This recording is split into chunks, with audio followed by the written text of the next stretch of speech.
IT engineer निकला चादर चोर। ट्रेन में सफर के दौरान चादर, तौलिए और कंबल चुरा लेता था और यह सब अपने घर में एक पेटी में रख देता था। आईटी इंजीनियर के इन कारनामों का पर्दाफाश उसकी पत्नी ने ही किया है। मामला मध्य प्रदेश की राजधानी भोपाल का है।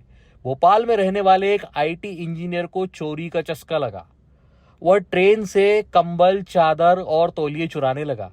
इस तरह करीब उसने 40 चादरें चुराई और अपने घर के संदूक में रख दी। पत्नी की जब नजर इन चोरी के सामान पर गई तो उसने पहले पूछताछ की। पत्नी की पूछताछ के बाद पति ने पत्नी की चप्पल से पिटाई कर दी। पिटाई के बाद पत्नी ने रेलवे के ऐप पर शिकायत कर अपने पति के कारनामों का खुलासा कर दिया। उसने यह सब बताया कि किस तरह से पति रेलवे से चादर, तौलिए और कंबल चुरा रहा था। इतना ही नहीं, महिला ने यह भी खुलासा किया कि पति जिस होटल में रुकता था वहां भी चोरी कर लिया करता था। मैं ईद की सफाई के लिए मैं अपने घर को साफ कर रही थी और मेरे कमरे में एक संदूक था जिसमें हमेशा ताला लगा रहता था। जब मेरे शौहर बाहर गए तो कुछ सामान लेने के लिए तो गद्दे के नीचे मुझे उसकी चाबी नजर आई। मैंने जब वो संदूक खोला तो संदूक के अंदर मुझे बहुत सारे कपड़े नजर आए उनके, और तो मैंने सोचा चलिए तय करके मैं रख देती हूँ।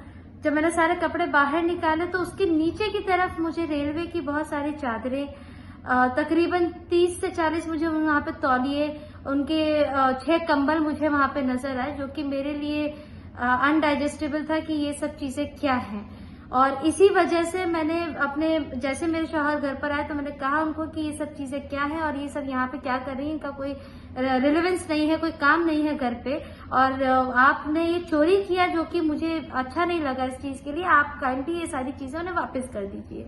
ये सर, ये पुरुष प्रधान देश है और तुम्हें इस मामले में बोलने की जरूरत नहीं है। दूसरी बात ये कि जैसा मैं कहूँ तुम्हें वैसा ही करना है, जैसा मैं कहूंगा वैसा ही तुम्हें चलना पड़ेगा।